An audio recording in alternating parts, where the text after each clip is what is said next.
நவ்யா அவர்களை அன்புடன் மேடைப்படுகிறோம்.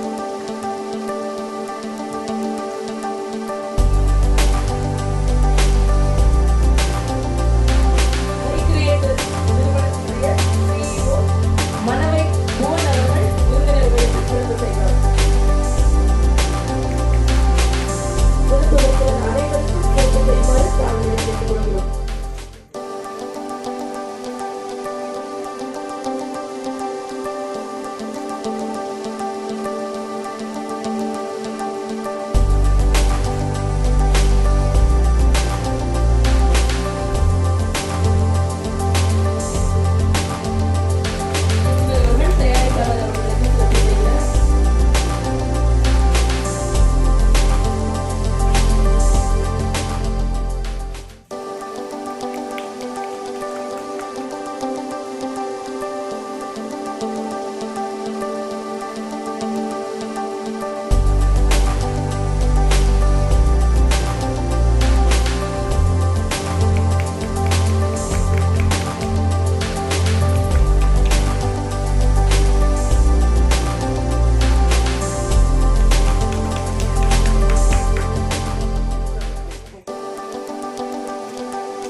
எங்கள் துறையை சார்ந்த ஜாம்பவான் அவர்களுக்கும் அனைத்து அன்பு உள்ளவர்களுக்கும் வணக்கம். ஒரு நொடியில் உலகையே மாற்றக்கூடிய திறமையும் சக்தியும் படைத்த மீடியாவில் இருக்கக்கூடிய அனைத்து அன்பு உள்ளவங்களுக்கும் என்னுடைய வணக்கம். எங்கள் டைரக்டருடைய பாணி தான் இது எல்லாமே இப்போ நடக்கிறது. எல்லாமே காயத்ரி மேடம் வணக்கம்னு சொல்லிட்டு தான் உள்ளே என்ட்ரானாங்க. காம்பேரிங் பண்ணுங்க இழுத்து விட்டாங்க. அவங்க நடனா யாருமே கைத்தட்டில் நீ வந்து பேசி ஒருத்தர் நாங்கள் சலிச்சதே கிடையாது. யாரும் ஒருத்தர் இழுத்து விட்டு போயிடுவோம். இதே எனக்கு வழக்கமாக நடக்கிறது. இன்னொரு விஷயம் வந்து கொரோனா வந்து எல்லாருக்கும் பாதிப்பு ஏற்படுச்சு, நல்லா தெரியும். கொரோனா எங்களை காப்பாற்றிருக்குன்றது தான் உண்மை. ஏன்னா இந்த படம் இவ்வளோ டிலே ஆனதுக்கு காரணம் கேட்டால் நாங்கள் ஈஸியாக சொல்ல முடியும் கொரோனான்ட்டு. அது ரொம்ப ஈஸியான ஒரு வழியை எங்களுக்கு காமிச்சு கொடுத்தது. என்னோட பசுமையான எதுன்னா என்னுடைய ஸ்கூல் பள்ளி பருவத்தில் இப்போ நினச்சி பார்த்தாலும் தோணும் இதெல்லாம் பண்ணான்ட்டு. ஆனால் இந்த படம் மட்டும் பசுமையாகவே இருக்கு. ஏன்னா இது வரைக்கும் 8 audio launch, 7 title launch, 3 trailer launch. இந்த படம் எப்போ எடுத்தாங்க அப்படின்னா இப்போ எடுத்த மாதிரியே இருக்கு எனக்கு ஒரு ஃபீலிங். ஏன்னா இதுக்காக நான் வந்துகிட்டே இருக்கேன். ஒரு படத்துக்கு ஒரு தடவை வந்தா அது ரைட்டு, பல தடவை வரும்போது இனிமையாவே இருக்கு. பேய்கான படம் நான் வந்து ரொம்ப நாளாவே சொல்லிட்டு இருக்கேன். நீங்க எந்தெந்த படம் பண்றீங்க? ஹீரோ படம் பண்ணியிருக்கேன், இப்போ அயலான் படம் பண்ணியிருக்கேன் அப்படின்னு படம் பேரெல்லாம் சொல்லும் போது பேய்கான ஒரு படம் எப்பயுமே சேர்த்துப்பேன். ஏன்னா அது இன்னும் ரிலீஸ் ஆகலைன்றதுனால நான் எப்பவுமே சொல்லிக்கிட்டே இருப்பேன். அதுக்கு எனக்கு ஒரு பெரிய கிரெடிட் என்னன்னா எப்பயுமே எனக்கு ஒரு பெண்டிங்ல ஒரு படம் இருக்கு, எனக்கு வர வேண்டிய படம் ஒன்று இருக்கு அப்படின்னு நான் பெருமையா சொல்லிக்கிறதுக்கு ஒரு வாய்ப்பு. இதெல்லாமே ஜாலியா கெட்டலா சொன்னாலும் கல்யாணத்தை பண்ணிப்பார், வீட்டை கட்டிப்பார் அப்படியெல்லாம் சொல்ற மாதிரி படம் எடுத்துப்பார் கூட இருக்குன்னு நான் பேசிட்டேன். ஆனா இந்த படம் எடுத்தவங்க எப்படி கேட்டீங்கன்னா அந்த காலத்துல பொம்பளை பிள்ளைய பெத்தா எவ்வளவு கஷ்டப்படுவாங்களோ அதுதான் இந்த படம் எடுத்தது. அது என்ன அந்த காலத்து பொம்பளை பசங்க. இப்போ பொம்பளை பசங்க அந்த அளவுக்கு கஷ்டம் கிடையாது. ஏன்னா அவங்க படிப்பாங்க, அவங்களே வேலைக்கு போவாங்க, அவங்களே சுயமா சம்பாதிப்பாங்க, கட்டி கொடுத்துட்டு அவங்களே பணம் சேர்த்துப்பாங்க, அவங்களே மாப்பிள்ளையும் பார்த்துப்பாங்க. அப்பத்து பொண்ணு அப்படி இல்லை. அது மாதிரி தான் இந்த படம். அப்பத்து பொண்ணுக்கு பிறந்த உடனே பேர் வைக்கிறதுல இருந்து அதுக்கப்புறம் வயதுக்கு வந்தப்புறம் அந்த சம்பிரதாயம் பண்ணிட்டு மாப்பிள்ளை பார்த்துட்டு கல்யாணம் பண்ணிட்டு தலை தீபாவளி கொண்டாடிட்டு குழந்தை பிறந்தப்புறம் அந்த குழந்தைக்கு பேர் வச்சுட்டு இப்படி நிறைய ஃபார்மாலிட்டி இருக்குல்ல. அந்த மாதிரி தான் இது பொம்பளை பிள்ளை தான் இது. ஏன்னா இந்த படத்துக்கு அப்போது வந்து இது எதுவும் பண்ணிட்டு இருக்கோம். ஒரே ஒரு விழா நடத்தல, பல விழா நடத்திட்டோம். இதெல்லாம் தந்தைக்கு மகிழ்ச்சியாக இருந்தாலும் என் குழந்தைக்கு செய்யறேன் அப்படி மகிழ்ச்சியாக இருந்தாலும் வலிய உங்களுக்குள்ள இருக்கும். எத்தனை ஃபங்க்ஷனுங்க, மாப்பிள்ளை வந்தா மோதிரம் போடுன்றாங்க, பொண்ணு ஆடி மாசம் கூட்டு போறதுக்கு சீர் வைக்கின்றானுங்க, குழந்தை பிறந்ததுக்கு அதுக்கு ஒரு மோதிரம் போடுன்றானுங்க. இப்படி நிறைய பண்ணும் போது அப்பாவுக்கு எவ்வளவு வலி இருக்கும். அந்த வலி தான் இந்த படம். மகிழ்ச்சி ஒரு பக்கம் இருந்தாலும் வலின்றது அதை விட அதிகம். ஏன்னா கடன் வாங்கிலாம் பண்ணுவோம் இல்லையா, கௌரவத்தை விட்டு கொடுக்க மாட்டோம். கௌரவத்துக்காக சிலதெல்லாம் செஞ்சே ஆகணும், எல்லாம் மதிக்க மாட்டாங்க. நம்ம பொண்ணு வாழ்ற வீட்டில் போயிட்டு கஷ்டப்படக்கூடாதுன்னு அப்பா கஷ்டப்படுற மாதிரி தான் இந்த படத்துக்காக இயக்குனர் என்னெல்லாம் கஷ்டப்பட்டிருக்காருன்னு எனக்கு நல்லாவே தெரியும். ஏன்னா நான் என்ன ரொம்ப கஷ்டப்படுத்திட்டார். எந்த ஷூட்டிங் வந்தாலும் நாளைக்கு இதுக்கு வந்துருங்கன்னு வர மறுக்கவே முடியாது அவரை. இது விளையாட்டுக்கு சொன்னாலும் நிதர்சனம் உண்மை நிறைய பேருக்கு தெரியும். அவர் அன்புக்கு எல்லாருமே கட்டுப்பட்டு தான் வந்துட்டு இருக்காங்க. அந்த மாதிரி அவர் பட்ட பல கஷ்டங்களுக்கு மத்தியில இந்த படம் வெற்றி அடையணும்ட்டு அவரை விட அதிகமா ஆசைப்படுறது அவர் கூட இருந்த சக நண்பர்கள்ன்றது தான் யதார்த்தமான உண்மை. ஏன்னா அவர் ரைட் நான் பண்ணிட்டேன், இது நடக்கும் அப்படின்னு நம்பிக்கை. ஆனா அவர் நல்லா வரணும்ன்ற எதிர்பார்ப்போட சத்தியமா உங்களோட இந்த அன்பும் ஆதரவோட அந்த படம் வெற்றி ஆகிறதுக்கு நீங்க எல்லாம் வழி பண்ணீங்கன்னா நாங்கெல்லாம் நன்றி சொல்லுவோம். இயக்குனர் சொல்றாரோ இல்லையா, அவரை சார்ந்து இருக்கக்கூடிய அனைத்து அன்பு உள்ளங்களும் உங்களுக்கு நன்றி கடன்படும் அப்படின்றது உண்மை. இன்னொன்று, இந்த படத்துல நிறைய விஷயங்கள் அவர் ஓப்பனாகவே போட்டு காமிச்சார். என்னென்ன அங்கே நடந்தது, எப்படி இருந்தது அப்படின்றதெல்லாம் போட்டு காமிச்சாரு. படத்துடைய பின்னாடி நடந்த நிறைய விஷயங்கள் அப்படின்னு பார்த்தீங்கன்னா அவருக்கு இருக்கக்கூடிய திறமை மட்டும் இல்லை, அவர் சேர்த்துக்கின்ற ஆளுங்களை வச்சுதான் பண்ணாங்க. அதுதான் உண்மை. வெறும் திறமை மட்டும் வச்சே இன்னைக்கு பண்றது ரொம்ப கஷ்டமான விஷயம். இது உங்க எல்லாருக்கும் தெரியும்னு நினைக்கிறேன். திரைப்படத்துல இயக்குனருக்கு அசிஸ்டன்ட் டைரக்டரா ஒர்க் பண்ண நிறைய பேர் படம் எடுக்க என்னையும் முள்ளையும் கூப்பிடும் போது நாங்கள் ஒரு வார்த்தை சொல்லுவோம், ரைட் படம் எடுப்பீங்க, எங்களை போடுவீங்க, எனக்கு பணம் கொடுப்பீங்க, எல்லாம் கரெக்டு. அதுக்கப்புறம் இருக்கிற விஷயத்த தெரிஞ்சுட்டு வந்து படம் எடுத்தா நல்லா இருக்கும். சத்தியமா இது நான் சொன்ன நிதர்சன உண்மை. ஏன்னா இவ்வளவு வீடியோ ஓடிட்டு இருக்கு, நான் போய் சொல்ல முடியாது. நான் என்ன சொன்னேன், இன்னும் விஷயம் தெரிஞ்சுட்டு வந்து படம் எடுங்க. என்ன தெரிஞ்சுக்கணும்? நான் அந்த இயக்குனர் கூட 3 வருஷம் தான் இந்த படம் ஒர்க் பண்ணேன். எல்லாம் ஒர்க் பண்ணீங்க. போஸ்ட் ப்ரொடக்ஷன் பத்தி தெரியறது கஷ்டம். இயக்குனர் அந்த ஷூட்டிங் ஸ்பாட் இருந்திருப்பீங்க, கேமரா யூனிட் இருந்திருக்கும், அசிஸ்டன்ட் டைரக்டரா இருந்திருப்பீங்க, ஆர்டிஸ்ட கூட்டு வந்திருப்பீங்க, எல்லாத்தையும் பார்த்துருப்பீங்க. போஸ்ட் ப்ரொடக்ஷன்னா என்ன, எந்த ஸ்டுடியோல கம்மி, எந்த ஸ்டுடியோல கலரிங் நல்லா பண்றாங்க தெரியாது. அது தெரிஞ்சுக்க என்ன அப்படி தெரிஞ்ச சிலர் இருக்காங்க. அவங்க என்னன்னா இயக்குனர் அந்த போஸ்ட் ப்ரொடக்ஷனுக்கு கூட கூட்டி போவாங்க, எல்லாத்துக்கும் லேப்ல இருந்து எல்லாத்துக்கும் அப்படி போனவங்க இருக்காங்க. அதுக்கு அடுத்தது பாத்தீங்கன்னா போஸ்ட் ப்ரொடக்ஷனை தாண்டி ஒரு விஷயம் இருக்குங்க, இதுதான் யாருக்கும் தெரியல, அந்த விஷயத்தை தெரிஞ்சுட்டு வந்தா நல்லது அப்படின்னு என் அறிவு கேட்ட விஷயத்த நான் சொன்னேன். அது என்னன்னு கேட்டீங்கன்னா ரிலீஸுங்க. சத்தியமா கஷ்டம். போஸ்ட் ப்ரொடக்ஷன் கூட கையில கால வந்து இந்த ஸ்டுடியோ ஆனா இந்த படம் முடிச்ச அப்புறம் பணம் தரணும்னு சொல்லிட்டு கையில கால வந்து கூட பக்கத்துல உட்காந்து ஆனா ஒரு 1/2 மணி நேரம் ஒதுக்குங்க, மற்ற டப்பிங் பாத்தீங்கன்னா எனக்கு ஒரு 1/2 மணி நேரம், எடிட்டிங் 1/2 மணி நேரம் கேட்கலாம். ரிலீஸ்க்கு யாரை போய் கேட்பீங்க, யாரை போய் பிடிக்கணும், யார் மூலமா வெளியே வரணும், சத்தியமா தெரியாது. இப்படி தோற்ற பல புதிய இயக்குநர்கள் எனக்கு தெரியும்.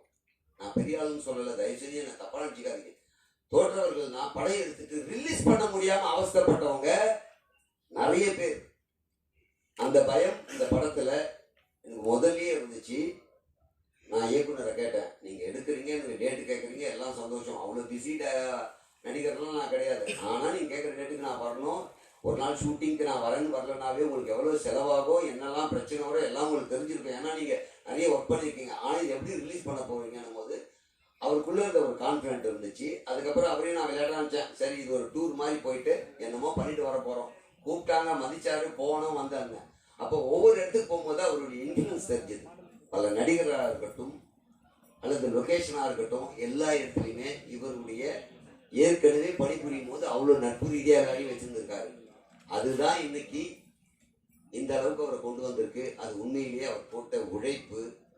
அந்த உழைப்புக்கு நிச்சயமா பலன் கிடைக்கும் அப்படின்ற எதிர்பார்ப்போட நான் இருக்கேன். இதை விட முக்கியம், நடிகை பத்தி யார் என்ன சொன்னாலும் சரி, அவங்கள வச்சு படம் பண்றது கஷ்டமான விஷயம் தான். அது அவங்களே ஒத்துப்பாங்க. நான் சொல்லணுன்றதுல அவங்களுக்கே தெரியும். எப்போ தோணுதோ அப்போ வந்து நடிப்பாங்க. அவங்க என்ன நடிக்கிறாங்களோ அதை இவர் எடுத்துக்கணும்.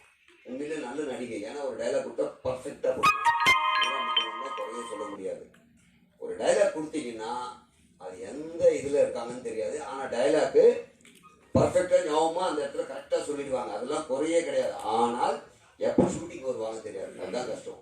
அதை விட பெரிய விஷயம் என்னன்னா, ஹீரோ ஹீரோயின் 2 பேர் இருக்காங்க இல்லையா, திறமையானவங்களை போடுறதால தப்பிச்சாரு. ரீடேக்லாம் போக வேண்டியதில்லை. ஹீரோயினும் டைலாக் நல்லா பேசுவாங்க. ஹீரோ நான் நினச்சேன், நான் ஏற்கனவே சொல்லியிருப்பேன் நினைக்கிறேன், ஒரு குலாப் ஜாமுன் மாதிரி இருக்கிறதால ஒரு ஹீரோ போல இருக்கு, ஒருத்தர் அப்படி இருந்துட்டா ஹீரோ ஆயிடலாம்னு நினைச்சேன். ஆனால் உண்மையிலே பார்த்தோன்னா ஸ்டண்ட்டாக இருக்கட்டும், டான்ஸாக இருக்கட்டும், ஆக்டிங்காக இருக்கட்டும், எல்லாமே பர்ஃபெக்டா பண்ணாரு. ரீடேக் போகாம. ஏன்னா ஏன் திருப்பி திருப்பி ரீடேக் சொல்றேன்னா, ரீடேக் போக போக ரைட்டு போயிடுச்சு, டைம் ஆயிடுச்சு, கூட பண்ற ஆர்டிஸ்ட் வேற ஒரு கமிட்மெண்ட்னா எதுவுமே பண்ண முடியாது. ஆனா அதை ரொம்ப அற்புதமா பண்ணது ஹீரோ ஹீரோயின். இந்த படத்துல எத்தனை ஹீரோயின் எனக்கு சத்தியமா தெரியல. ஸ்டார்டிங்ல ஒரு ஹீரோயின் வராங்க, நடுவுல இவரு கூட ஒருத்தர் டூயட் பாடுறாங்க, அவங்க ஒரு ஹீரோயின். படம் ஃபுல்லா வர்றது மீரா மித்தன், அவங்க ஒரு ஹீரோயின். இப்படி ஒரு குழப்பமா இருக்கு. இந்த குழப்பம் தீர்றதுக்காக தேட்டருக்கு போய் பார்க்க மாட்டாங்கன்னா எனக்கு ஒரு நம்பிக்கை. எத்தனை ஹீரோயின் தான் இருக்காங்க அப்படின்றதுக்காக. சில விஷயங்கள் நான் ஜாலியா பேசியிருந்தாலும் இது எல்லாமே எங்க மனசுல இருக்குன்ற வலி, ஒரு ஆதங்கம், வெற்றி அடைய வேண்டும் என்ற தொலைநோக்கு பார்வை அப்படின்றத சொல்லிக்கிட்டு உங்களை சிரிக்க வைக்கலாம், ஏதோ எங்களுடைய கஷ்டத்தை பகிர்ந்து கொள்கிறோம் என்ற நம்பிக்கையோடு விடைபெறுகிறேன். நன்றி, வணக்கம். Thank you so much. ஜென்ரலாகவே ஒரு படம் எடுத்து ரிலீஸ் பண்ணுறது எவ்வளோ கஷ்டம்னு எல்லாருக்குமே தெரியும். அந்த மாதிரி ஏகப்பட்ட ஸ்ட்ரகிள் கிராஸ் பண்ணி தான் பேயை காணோம் வந்து இந்த ஸ்டேஜில் வந்திருக்கு. சீக்கிரமாக ரிலீஸ் ஆகும்னு நினைக்கும் போது ரொம்ப சந்தோஷமாக இருக்குது. இந்த படம் வந்து ஒரு ப்ராஃபிட்டபிளான ஃபில்மாக எங்கள் ப்ரொடியூசருக்கு அமைஞ்சதுன்னா அதுதான் என்னோட பெரிய சந்தோஷம். ஏன்னா அப்படி நடந்தால் அவர் இன்னும் ஒரு படம் எடுப்பார், நிறைய வேலை கிடைக்கும் நிறைய பேருக்கு. படம் போடுற ப்ரொடியூசர்ஸ் எப்பவுமே நல்லா இருந்தால் தான் அதுலேருந்து ஒரு நல்ல டைரக்டர்ஸ் வர முடியும், அதுலேருந்து நல்ல ஆக்டர்ஸ் வர முடியும், நல்ல டெக்னீஷியன்ஸ் கிடைப்பாங்க. ஸோ இது அவருக்கு ஒரு நல்ல படமாக அமையணும், கண்டிப்பாக இருக்கும்னு நம்புகிறேன். அதே மாதிரி டைரக்டர் அன்பரசன் சார் வந்து அவருக்கு ஒரு thank you and all the best. ஏன்னா இந்த ஸ்ட்ரகிள்ஸில் நிறைய ஃபேஸ் பண்ணது அவர் தான். நிறைய வழிகள் இருக்குது, அது தெரியும்.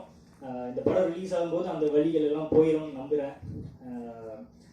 இது வந்து பேயை காணோட 3rd or 4th ஃபங்க்ஷன் நினைக்கிறேன். சங்கர் சார் கூட ஒரு படத்துக்கு இத்தனை ஃபங்க்ஷன் பண்ணியிருக்க மாட்டார். எங்கள் டைரக்டர் வந்து அத்தனை ஃபங்க்ஷன் பண்ணுறாரு. இது நிறைய ஆடியோ லான்ச்சு அந்த மாதிரி. ஸோ இது எல்லாம் எதுக்குன்னா, அந்த பேயை காணோன்ற பேரை ரெஜிஸ்டர் பண்ணணும், இந்த மாதிரி ஒரு படம் இருக்குன்னு உங்களுக்கு தெரியப்படணும்ட்டு போடுற அவ்வளோ எஃபோர்ட்டு தான். அதை ஃபன்னியாக பண்ணாலும் அதுக்கு பின்னாடி கோவிந்தன் நான் சொன்ன மாதிரி நிறைய இது இருக்குது. ஸோ அது ரொம்ப ஜாலியாக எடுத்துகிட்டு பண்ணுறது ரொம்ப சந்தோஷம். அண்ட் இந்த படம் உங்களுக்கு ஒரு நல்ல படமாக அமையும் சார். கண்டிப்பாக இன்னும் நீங்கள் நிறைய நல்ல படங்கள் பண்ணணும். அண்டு பேய்க்கான டீம் எல்லாருக்குமே தேங்க்யூ. எல்லோரும் இருக்காங்க, அவங்க எல்லாருக்கும் நன்றி. யாரையாவது விட்டுருந்தேன்னா மன்னிச்சிருங்க. அடுத்து எப்படி இன்னொரு ஃபங்க்ஷன் வைப்பார், அதில் சொல்லிக்கலாம். So once again chief guest எல்லாருக்கும் தேங்க்யூ. அந்த எல்லாருக்கும் அட்வான்ஸ் ஹாப்பி தீபாவளி. தேங்க்யூ. பேரன்பிற்கும் பெரும் மதிப்பிற்குரிய இந்த விழாவுக்கு வருகை என்று சிறப்பித்துக் கொண்டிருக்கின்ற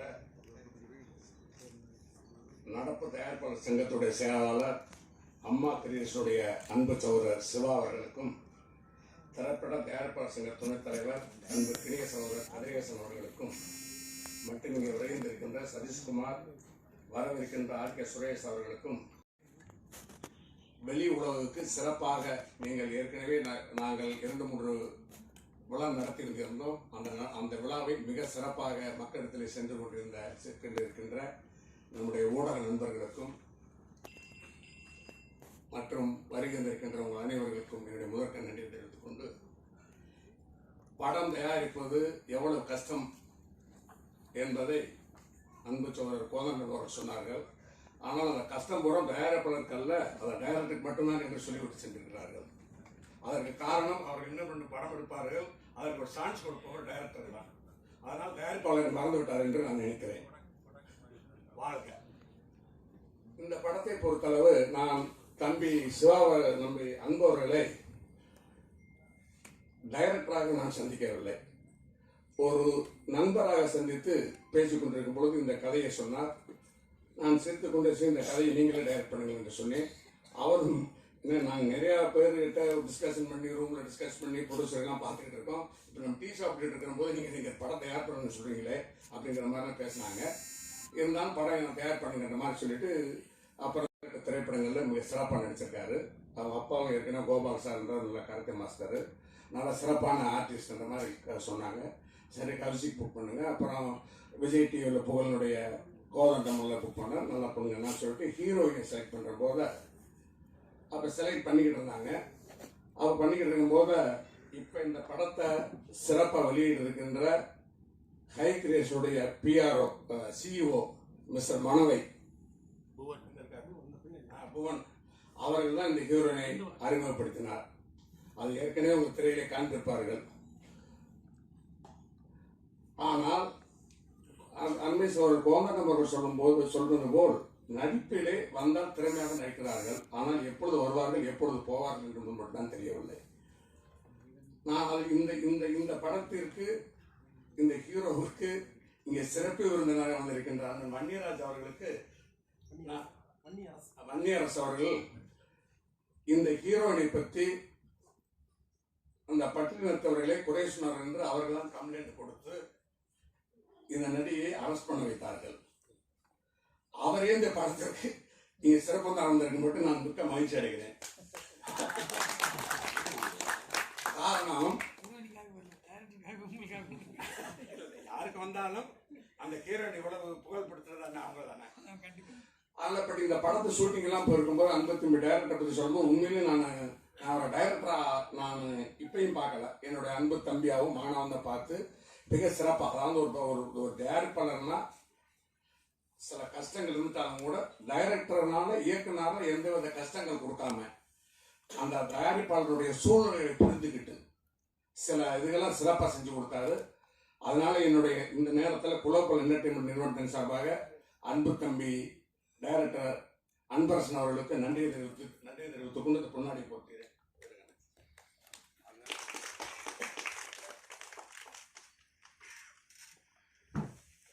சகோதரர் இயக்குனர் சங்கத்துடைய செயலாளர் அண்ணன் ஆரி உதயகுமார் அவர்கள், பேரரசு அவர்களும் அண்ணன் திருமணேசன் அவர்களும் ஒரு கூட்டத்தில் என்னுடைய விழாக்களை பங்கெடுத்திருக்கும் பொழுது அவர்கள் சொன்ன விஷயம் என்னை ஆச்சரியப்படுத்தியது.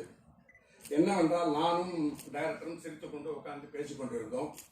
அப்பொழுது ஆர் வி உதயகுமார் அவர்கள் இயக்குனர் அன்பரை பார்த்து இவர் யாருடைய பேசிக்கிட்டேன்னு கேட்டார். அவர் தாங்க ப்ரொடியூசர்னாங்க. ஒரு 15 ஆண்டுகளுக்கு பின்னால ஒரு சிரிச்சுக்கிட்டு இருக்கிற ப்ரொடியூசர் நான் இன்னைக்கு தாங்க பார்க்குறோம்.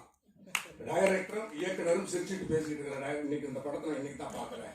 ஏனென்றால் படம் எடுக்கும் பொழுது பல பிரச்சனைகள் டைரக்டருக்கும் தயாரிப்பாளருக்கும் வருகின்ற செய்தியைத்தான் நாங்கள் கேட்டுக்கொண்டிருக்கின்றோம். ஆனால் நாங்கள் 15 ஆண்டுகளுக்கு பின்னால தயாரிப்பாளரும் இயக்குனரும் சிரித்து மகிழ்ந்து இந்த விழா நடத்தினது ரொம்ப சந்தோஷம் என்று சொன்னார்கள். ஆகவே படம் தயாரிப்பது இப்படி சூழ்நிலை பொறுத்தளவு படம் தயாரிப்பது கஷ்டம் அல்ல, அது பண கஷ்டம் மட்டும்தான். ஆனால் படம் போஸ்ட் ப்ரொடக்ஷன் பண்ணி சென்சார் கேப்பெல்லாம் வாங்கினா பிறகு அதை திரையிடுவதற்கப்படுகிற கஷ்டங்கள் சொல்ல மாறாது. இந்த நிலைகளை நீடித்தால் வருகின்ற காலங்களிலே எப்படி சிறு தயாரிப்பாளர்கள் சிறு முன்னேற்றங்கள் வரும் என்பதில் எங்களுக்கு சந்தேகமா இருக்கின்றது.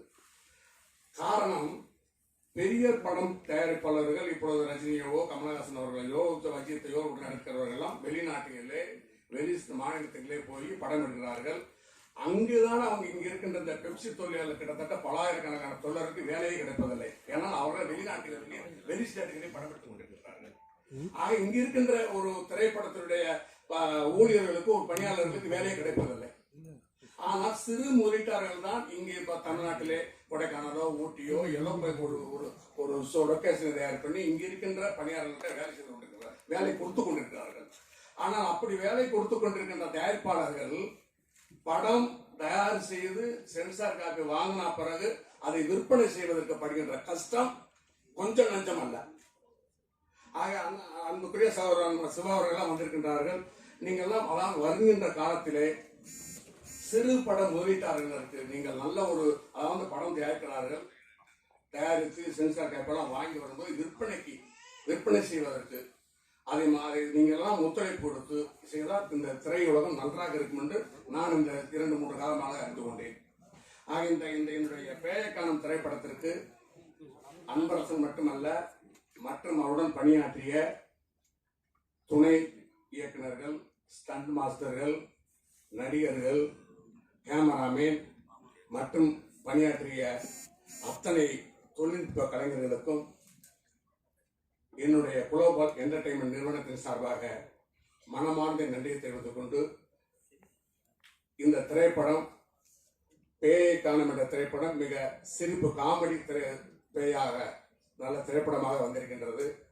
ஆகிய வருகின்ற காலங்களிலே இங்கே வந்திருக்கின்ற பத்திரிகையாளர்களும் ஊடக நண்பர்களும் இந்த படத்தை நீங்கள் மனதில் வைத்தால்தான் இது மக்களிடத்திலே வெளியே செல்லும். ஆகிய வருகின்ற ஊடக நண்பர்களையும் பத்திரிகையாளர்களையும் கேட்டுக்கொள்வது, இந்த படம் மிக சிறப்பாக அவர்கள் சொன்னது போல் மிக கஷ்டப்பட்டு 2 ஆண்டு காலமாக, நான் ஒரு உண்மையை சொல்ல வேண்டும் என்றால், அவர் படத்திலே காட்டினது போல் படம் எடுப்பது கஷ்டங்கள், ஆனால் கஷ்டத்திலே இந்த படம் எடுத்திருக்கிறோம். மிக சிறப்பாக வருகின்றிருக்கின்றது. அதில் கோதண்டம், தம்பி கௌசிக்கு மற்றும் தருண் கோபி எல்லாம் நடித்திருக்கிற சிறப்பாக இந்த படத்தில் அவர்கள் நடிகர்களாக இந்த ஒரு குடும்பமாக இந்த படத்தை நடித்து கொடுத்தார்கள். ஆக அத்தனை பேர்களுக்கும் நன்றியை தெரிவித்துக் கொண்டு, வருகின்ற காலங்களிலே மிக விரைவில் இந்த படம் திரைக்கு வர இருக்கின்றது. அனைவரும் திரையில் சென்ற படத்தை பார்த்து நல்ல ஆதரவு தரும்படி உங்களை அன்புடன் வேண்டி கேட்டுக்கொண்டு, வருகின்ற சிறப்பித்துக் கொண்டிருக்கிற உங்கள் அத்தனை பேருக்கும் என்னுடைய மனமார்ந்த நன்றியை தெரிவித்து விடைபெறுகிறேன். நன்றி.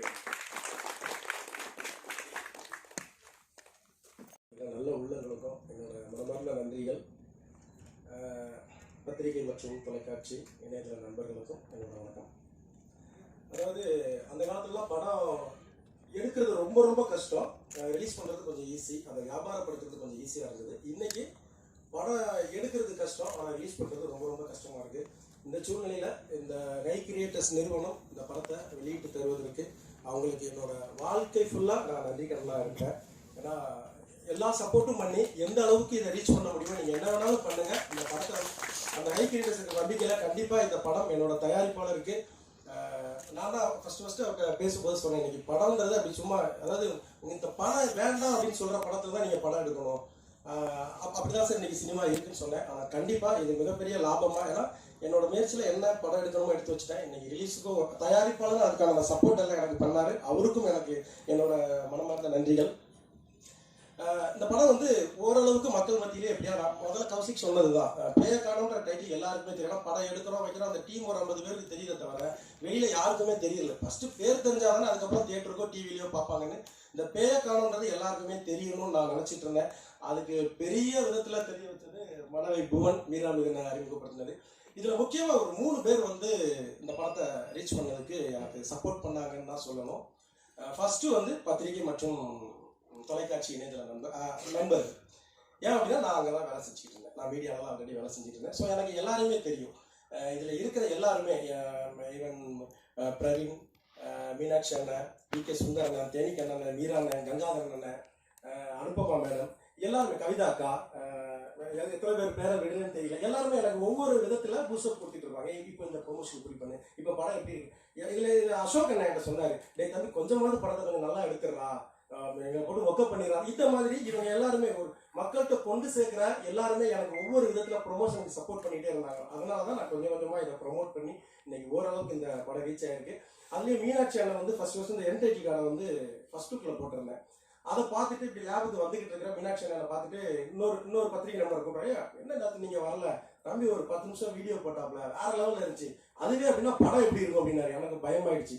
திரும்ப கடை ஓடி போய் நான் எடிட்டிங் வேறு பண்ணுவேன். ஸோ உள்ள உட்காந்து இதை லேக் இருந்தால் கட் பண்ணுங்க, மீனாட்சி அண்ணனே நம்மளை பாராட்டிக்கிட்டு இருக்காங்க, நம்ம நல்லா எடுக்கணும்னு எடிட்டர் போய் இதெல்லாம் கட் பண்ணுங்கன்னு சொன்னேன். அதனால் சப்போஸ் படத்தில் கதை ஏதாவது புரியலன்னா மீனாட்சி அண்ணன் தான் காரணம். அண்ணன் தான் வந்து என்ன அப்படி அந்த இடத்துக்கு ஊசி பேத்தி விட்டதுன்னு சொல்லணும் அவங்க. ஸோ எல்லாருக்கும் என்னோட மனமார்ந்த நன்றிகள். அதே மாதிரி அடுத்ததாக பார்த்தீங்க அப்படின்னா 2வது ட்ரோலர்ஸ். நான் இந்த படத்தை எப்படி ரீச் பண்ண போறேன்னு நான் யோசிச்சுக்கிட்டு இருக்கேன். அந்த நேரத்தில் தான் நம்ம டுடே ட்ரெண்டிங், அருணோதயன், அகமது மீரான், வீட் மிஸ்டர் மிதுன், டியூட் அஸ்வின், அப்புறம் நரிக்கூட்டம், கலந்த கூட்டம், அப்படி ஏகப்பட்ட எல்லாருமே வந்து இந்த படத்தை வந்து அப்படி ட்ரோல் பண்ணிட்டு இருந்தாங்க. உங்க எல்லாரையும் ஒருவேளை எனக்கு அடுத்து ஒரு படம், ஒரு மிகப்பெரிய படம் ஒன்று எனக்கு ஒரு வாய்ப்பு கிடைச்சிருக்குது. ஒரு பெரிய நடிகத்தை போயிட்டு நான் கதை சொல்லியிருக்கிறேன், அவங்களும் ஒத்துக்கிட்டாங்க. ஸோ அப்படி எனக்கு ஒரு வாய்ப்பு கிடைக்கிற பட்சத்தில் உங்களை நான் நேரில் சந்திச்சேன்னா கண்டிப்பாக ஏதோ ஒரு விதத்தில் நான் எனக்கு நீங்கள் மிகப்பெரிய உதவி பண்ணியிருக்கீங்க. ஸோ அணில் பிள்ளை மாதிரி ஏதாவது ஒரு சின்ன உதவி பண்ணுவேன்னு சொல்லிக்கிறேன். 3வது அந்த படத்துக்கு அவங்க தான் வேற லெவல் ப்ரமோட்டரு, எங்கள் அக்கா மீரா மிதுன். அவங்க பேர் போட்டதுனால இத்தனை ட்ரோலர்ஸும் வந்து எனக்கு எல்லாமே சப்போர்ட் பண்ணது. மீரா வச்சு படம் எப்படி எடுத்தேன் அப்படின்னு எழுதினேன். படம் எப்படி எடுத்தேன்றத ஒரு படமாக எடுத்தேன்னா பொன்னியின் செல்வன் மாதிரி இது வந்து ஒரு 50 பாட்டு போயிட்டு இருக்கும். அவ்வளோ ரிஸ்க் எடுத்துருக்கேன். 50 பாட்டு எடுத்தால் கூட உங்களுக்கு போர் அடிக்காமல் போகும். அதுக்கு நான் மட்டும் காரணம் கிடையாது, என்னோட ஒட்டுமொத்த டீமும் ஜாக்கப் பண்ண, மனவை, பூவன், குமார் சார், இப்பயும் நிறைய பேர், அத்தனை பேரும் உட்காந்து சப்போர்ட் பண்ணி இந்த படத்தை முடிச்சு கொடுத்தாங்க. அப்புறம் இந்த படத்துக்கு வந்து எப்போ இசை வெளியீட்டு விழா அப்படின்னு கேட்டுட்டு இருந்தாங்க. நான் சொன்னேன், எதுக்கு இசை வெளியீட்டு விழா வைக்கிறாங்கன்னு எனக்கு தெரியலையே அப்படின்னு சொல்லிட்டு இப்போ நேரம் ஒரு குட்டி கதை வச்சிருந்தேன், அதை சொல்லலை. எதுக்கு இசை வெளியீட்டு விழா வைக்கிறாங்கன்னு எனக்கு தெரியல. ஏன்னா அந்த காலத்துலலாம் சிவா சார் படம் எடுத்த காலத்துலலாம் இசை வெளியீட்டு விழாக்குன்னு ஒரு வியாபாரம் இருந்தது. ஆனால் இன்னைக்கு பார்த்தீங்க அப்படின்னா இசைக்கு வந்து அது வியாபாரமே இல்லை. நம்ம ஆளுக்குள்ள என்ன பண்ணுறாங்கன்னா, இப்போ நீங்கள் வந்தீங்க இங்கே பார்த்துட்டு ஓகே இது என் கொடி பறக்கும் நேரம் பாட்டு நல்லா இருந்தது, இல்லை ஆவரேஜாக இருந்தது, இல்லை நல்லா அப்படின்னு ஏதாவது எழுதுவோமா, அதில் என்ன கண்டென்ட் அப்படின்னு தான் நம்ம பார்ப்போம். பார்த்தீங்கன்னா சாங் ரீச் ஆகுதோ இல்லையோ, இன்னைக்கு ரீச் ஆகிட்டு இருக்கிறது K Rajan sir speech, Parthiban sir mike எறிகிறது, இல்லை அமீர் என்ன சண்டை போடுறது. இப்போ இன்னைக்கு கூட ஏதாவது ஃபங்க்ஷனில் சப்போஸ் கதிரேசன் ஏதாவது இப்போ பண்ணி என்ன ஏதாவது அடிச்சாலோ திட்டினாலும் அதுதான் ரீச் ஆகும். பட் இந்த 2 பாட்டு எப்படி போய் ரீச் ஆகிறதுக்கு உண்டான சந்தர்ப்பமே இல்லாமல் ஒரு சூழ்நிலையாக இருக்குது. ஸோ அதனால தான் நான் அதுக்கு வந்து வேற பேர் வைப்பேன்னு சொல்லிட்டு இருந்தேன். சரி, சாங் எப்படி போயிட்டு இருக்கு, படம் எப்படி இருக்கு அப்படின்னு பார்த்தீங்கன்னா, அது பெரிய ஆர்டிஸ்டோ சின்ன ஆர்டிஸ்டோ ஃபர்ஸ்ட் ஷோ ஓரளவுக்கு நல்லா ஓடிடுது. 2வது ஷோ ஓடுறதுக்கு முன்னால அந்த கேப்ல நம்ம ப்ளூ சட்டை மாறனை வந்து படத்தை வந்து ரிவ்யூ பண்ணிடுறாரு. அவருக்கு வந்து வியூஸ் ஏறிக்கிட்டே இருக்கு. தியேட்டர்ல ஒரு வியூஸ் கூட போறதே கிடையாது. இதில் நான் வந்து அவரை குறை சொல்லவே மாட்டேன். அவர் பண்றது மிக மிக சரியான ஒரு வேலையை செஞ்சுட்டு இருக்காரு. ஏன் அப்படின்னா, இன்னைக்கு அந்த மாதிரி இயக்குநர்கள்லாம் நாங்கள் வர ஆரம்பிச்சிட்டோம். இப்போ பார்த்தீங்கன்னா மணிரத்னம் சாரும் டேரக்டர் தான், பாலா சாரும் டேரக்டர் தான், அவதார் எடுத்த ஜேம்ஸ் கேமரனும் டேரக்டர் தான், இப்படி ஒரு அவதாரத்தை வச்சு எடுத்துக்க நானும் டேரக்டர் தான். ஒரு 5 நிமிஷம் கூட உட்கார முடியாம லாஜிக்கே இல்லாத ஒரு படத்தை எடுத்த ப்ளூ சட்டை மாறணும்னு டேரக்டர் தான். ஸோ இப்படிப்பட்ட டேரக்டர்லாம் வரும்போது கண்டிப்பா இந்த மாதிரி விமர்சனங்கள்லாம் இருக்க தான் செய்யும். இதுல எனக்கு நிறைய விமர்சனங்கள் இருக்காங்க. அவர் மட்டும் ரொம்ப சிவாசர் தான் சொல்லியிருக்கேன். சிவாசர் வந்து அர்ஜென்ட்டா ஒரு வேலை இருக்கு, நான் கிளம்பணும்னு சொன்னாங்க. சரி இல்லை சார், ஒரே ஒரு விஷயம் மட்டும் நான் பேசிக்கிறேன், அதுக்கப்புறம் நீங்க பேசிட்டு கிளம்புன்னு சார் சொல்லியிருந்தேன். ஏன்னா இதுல வந்து எனக்கு ப்ளூ சட்டை மாறன மேலேயோ ஒரு வருத்தமும் கிடையாது. நீங்க வேணா பாருங்க, அந்த படம் அவர் இப்படி எடுத்திருக்கிறாரு. இப்போ பிரசாத் லேப்ல நம்ம வேற ஃபங்க்ஷனுக்குலாம் அவர் வரும்போதோ பிரிவி வரும்போதோ அண்ணன் அப்படி ஓரமா நின்றுட்டு இருப்பாங்க. நம்மளாம் பார்ப்போம் ஏதோ யாரையும் பேசாம ஏதோ பொறியூர் மாதிரி நிற்கிறாங்க நம்ம நினைப்போம். ஆனால் அப்படிலாம் கிடையாது. அவர் நீங்க வேணா பாருங்க, அடுத்து உலக லெவலில் திரும்பி பார்க்குற ஒரு ஸ்கிரிப்டை கொடுப்பாரு. அந்த இது நான் வந்து கிண்டல் பண்ணல, அவர் யோசிச்சுட்டு இருக்காரு, அடுத்த படம் பண்றதுக்கும் பேசுறாரு. கண்டிப்பா அவர் விட்டு கொடுப்பாரு. அப்போ நம்ம எல்லாருமே வரவேற்போம் அப்படின்னு நான் சொல்லிக்கிறேன். ப்ளூ சட்டை மாறன மேல எதுக்கு வருத்தம் இல்லைன்னு சொல்றேன்னா, இது இன்னைக்கு இவங்க ரொம்ப கஷ்டமா இருக்கு. இன்னைக்கு அவருக்கு வந்து பார்த்திபன் சார் வந்து பதில் கொடுத்துட்டு இருக்காங்க, கௌதம் சார் பதில் கொடுத்தாங்க. அவர் ஒரு படம் எடுக்கிறது எவ்வளவு வழி, அதை நீங்க கண்டிப்பா விமர்சனம் பண்றதுக்கு அவ்வளவு உரிமை இருக்கு. இதே பத்திரிகை துறையில இருந்து ஒரு மீடியாவுக்காக நானும் விமர்சனம் பண்ணவன் தான். ஆனா அப்பெல்லாம் எவ்வளவு டீசெண்டா பண்ணுமோ பண்ணிட்டு இருந்தாங்க. இன்னைக்கு ரொம்ப மோசமா போயிட்டு, அதுவும் கௌதம் சார் பேசினதுக்கு அப்புறம்லாம் அவர் அந்த டாபிக் வந்ததுக்கு அப்புறம் அடுத்து வந்து வருது, அவர் இறங்கி செய்யணும் போல இருக்குன்னு சொன்ன உடனே அடுத்த டாபிக் அவர் வந்து மேனன்னு எப்ப போட்டாரு போடல. ஒரு விஷயம் ஒரு டைரக்டரோ ஒரு சினிமாக்காரங்க ஏதாவது கேள்வி கேட்டா அடுத்து அவங்க எந்த நாடு, எந்த ஊரு, எந்த ஜாதி, கடைசி இதெல்லாம் போய் முடிக்கிறீங்க. ஒரு ஜாதி பிரச்சனை எடுத்தாச்சுன்னா அவங்களுக்கு ஒரு 4 பேர் சப்போர்ட் பண்ணுவாங்க. அதோட அந்த டைரக்டர் ஆகட்டும் இல்ல அந்த தயாரிப்பாளர் ஆகட்டும் அமைதியா பணத்தையும் வந்துட்டு உட்கார்ந்துட்டு இருக்கிறாங்க. அதான் இது வந்து அவர் மேல எதுக்கு தப்பு இல்லைன்னு சொல்றேன்னா, இந்த பாதிப்பு வந்து ஆரம்ப காலகட்டத்தில இருந்தே நடந்துகிட்டு இருக்கு. நான் ஒரு புத்தகம் படிச்சதுக்கு காரணம் யார் அப்படின்னா ஆனந்தவிகடன் பத்திரிகை வந்து எளிமையா இருக்கும், அதே நேரத்துல மெச்சூர்டா இருக்கும். ஒரு சாதனையாளன், ஒரு அறிஞர், எல்லா விஷயங்களையும் அந்த புத்தகத்தை நம்ம அழகா படிச்சுக்கிற மாதிரி இருக்கும். அந்த ஆனந்தவிகடன் பத்திரிகை இன்னைக்கு வரைக்கும் சினிமாவை தாழ்த்தியே வச்சிருக்கிறாங்க. எதுக்காக சொல்றேன் அப்படின்னா, அதிக மதிப்பெண் எடுத்தது 16 வயது நிலை படத்துக்காக பாரதி ராஜா சார் 62 மார்க் வாங்கியிருக்கிறார். இதுதான் உச்சபட்ச மதிப்பெண்கள். இன்னைக்கும் நிறைய மேடைகளை நம்ம பாரதி ராஜா சாரை பாராட்டிக்கிட்டு இருக்கிறோம். சார் தான் அதிக மதிப்பெண்கள் எடுத்தாங்க. சத்தியமா இது பாராட்டே கிடையாது. இது அவருக்கு மிகப்பெரிய கேவலம். ஏன்னா பாரதி ராஜா சார் வந்து 100க்கு 100 மார்க் வாங்கக்கூடிய ஒரு ஸ்டூடெண்ட். அவருக்கு வந்து வெறும் 62 போட்டு நம்ம நிப்பாட்டியே வச்சிருந்தோம். இதுக்கப்புறம் வர்ற எந்த டைரக்டருக்கு படம் பண்ணாலும் சரி அந்த 35, அந்த 30, 34 இப்படியே தான் போட்டுக்கிட்டு இருக்காங்க. அப்ப 70, 80, 90, ஒரு 100க்கு 99 இந்த மாதிரி வாங்குற டேரக்டரே கிடையாதா? 60க்கு கீழே வாங்குற டேரக்டர் மட்டும்தான் அங்கே இருக்கிறாங்களா அப்படின்றது தெரியல. அது அவங்களோட பத்திரிகையோட ஸ்டாண்டர்டுக்காக அந்த மார்க்கை கொடுத்தாலும் அது வந்து ஒரு ஒட்டுமொத்த சினிமாவை அழிச்சு ஒரு 100 தொழிலாளர்களோட வயிற்றுல அடிக்குது. நல்ல படத்தையும் தயவுசெய்து நல்லா பாராட்டுங்கன்ற அது கெட்ட படமா இருந்தால் நீங்க கண்டிப்பா அதுக்கு மார்க் கொடுங்க. இப்போ எனக்கே நான் வந்து பேய கணக்கு சின்ன சின்ன படங்களுக்குலாம் அவங்க மார்க் போடுறது கிடையாது. அந்த பெரிய படங்களுக்கு மட்டும் தான் மார்க் போடுறாங்க, அதை மட்டும் தான் விமர்சனம் பண்றாங்க. தப்பி தவறி இப்போ இதை ஆக்சுவலாக வைரல் ஆகட்டுமே தான் நான் பேசுறேன். இது ஆகி ஆனந்த விடல பேர் கணக்கு மார்க் போட்டாங்கன்னா இந்த மார்க்கால சந்தோஷப்படுறது எங்க அம்மா மட்டும்தான். ஏன்னா எங்க அம்மா சொல்ல முடியாது, பள்ளிக்கூடத்துல என்ன மார்க் வாங்கியோ அதே முட்டையை நீ இதுலயே வாங்கிட்டு வந்திருக்கேன்னு சொல்லுவாங்க.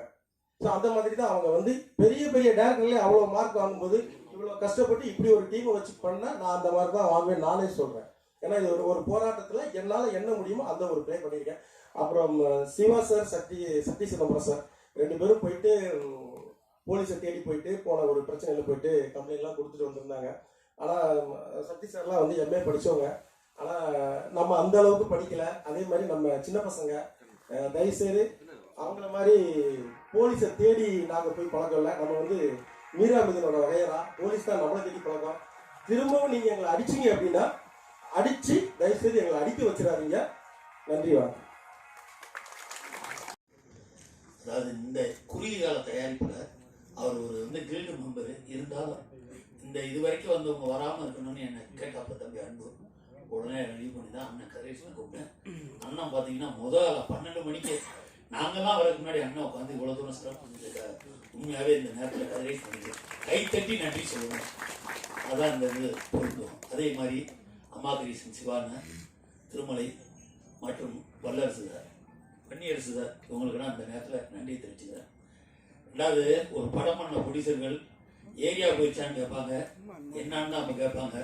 இல்லைங்க படம் எடுக்க ஆரம்பித்தேன், அந்த வீடு போச்சு, இந்த வீடு போச்சு, எல்லாமே இல்லைங்கன்னு தான் சொல்லுவாங்க. ஆனால் சந்தோஷமாக வந்துருச்சுன்னு சொல்லக்கூடிய ஒரே பாக்கியம் அண்ணன் சொல்லி எனக்கு மட்டும்தான் கிடைச்சிருக்கு. அது உண்மையாகவே வரவேற்கத்தக்கது. அதாவது ப்ரொடியூசர் டைரக்டருங்கிறவங்க ரெக்டர், அதாவது வண்டி கூட்டின மாடு மாதிரி. ஒன்று படம் எடுக்கும் போது ப்ரொடியூசர் வண்டி இழுப்பாரு, இவர் மாடா போயிட்டு இருப்பாரு. இது மாதிரி இன்னைக்கு இந்த படத்தை பொறுத்த மட்டும் தம்பி அன்பு ஐ கிரியேட்டர்ஸ்னு ஒரு நிறுவனத்தை பிடிச்சு தன்னோட பிரச்சனைலாம் சொல்லி படத்தை அவராகவே பேசி இந்த அளவுக்கு கொண்டு வந்து அதுக்கு சிஓவா தன் கூடயே இருந்த அருமை தம்பி புவன் அவர்களை நம்ம பிஆர்ஓ, அவர் தான் அந்த படத்துக்கு சிஇஓ. ப்ரொடியூசர் வந்து அந்த சிஇஓக்கு ஒரு சாலையை போட்டு நன்றியை தெரிவிங்க. அதோட மட்டும் இல்ல, படம் வாங்கினதுக்காக இல்லாம ஆடியோவையும் வாங்க வச்சாங்க பாருங்க, அந்த இடத்துல ஒன்று பாராட்டணும். அதுக்கப்புறம் இந்த இடத்துல ஒரு முக்கியமான விஷயம் என்னன்னு கேட்டீங்கன்னா, இப்ப இன்னைக்கு கொடுக்குற செக் மாதிரி டெய்லி ஒரு செக்கை அப்ப நீ சீட்டு தானே ரன்னி நல்ல உழைப்பாளிகள் படத்தினுடைய வெற்றி விழாவுக்கு நம்பி மிகப்பெரிய பாராட்டு. வெற்றி விழா நிச்சயம் நடக்கும். அதாவது உண்மையாவே இன்னைக்குன்னா வெற்றிங்கிறது வந்து படம் ரிலீஸ் ஆன 24 மணி நேரத்திலே கொண்டாட ஆரம்பிச்சிடும். இன்னைக்கு ரிலீஸ் ஆனாலே வெற்றி தான்.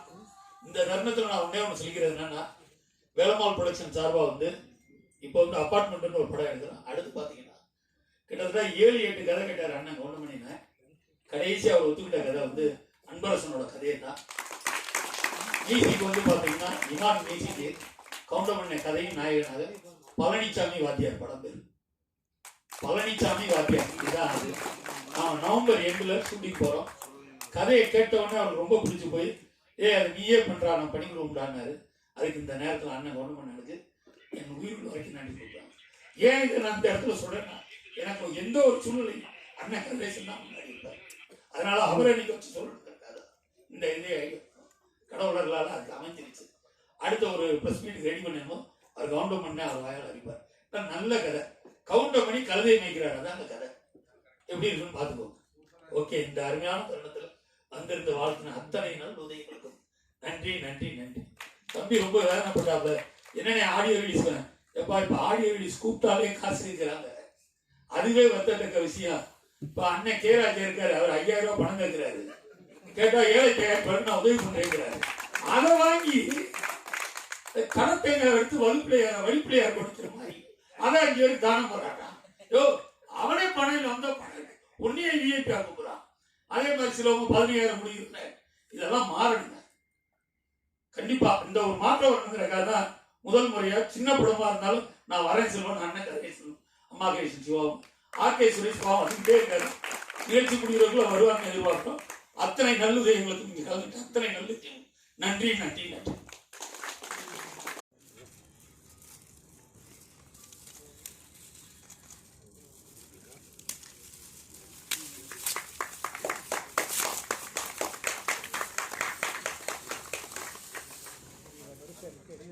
நீங்க சிஓ வாங்க தம்பி ஹீரோ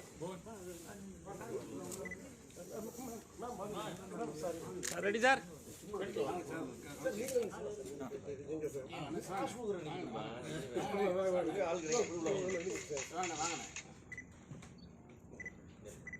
சார் ஓகே சார்